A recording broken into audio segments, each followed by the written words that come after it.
On le fouetta cruellement. Chaque coup de fouet déchirait sa chair, mais dans son regard il n'y avait ni haine, ni désir de vengeance. Ce regard disait « Je souffre pour toi ». Les soldats, pour se moquer, lui posèrent une couronne d'épines sur la tête. Le sang ruisselait sur son visage, mais il laissa faire. Lui, le roi de gloire, acceptait d'être humilié comme le dernier des hommes. Puis vint le chemin du Golgotha. La croix pesait lourd sur ses épaules déjà brisées. À chaque pas, il tombait, mais se relevait, comme poussé par un seul désir, accomplir jusqu'au bout la mission d'amour pour laquelle il était venu. Arrivé au sommet, ils le clouèrent au bois.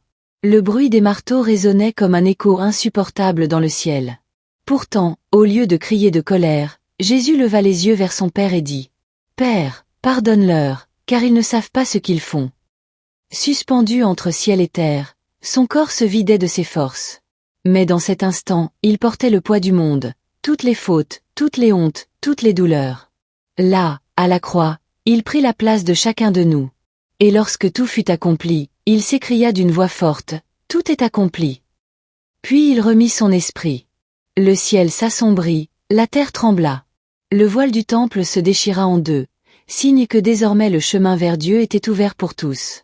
Ce jour-là, le plus grand échange eut lieu. Lui, innocent, prit notre condamnation, pour que nous, coupables, recevions son pardon et sa vie éternelle. La croix, instrument de mort, devint alors le plus grand symbole d'amour.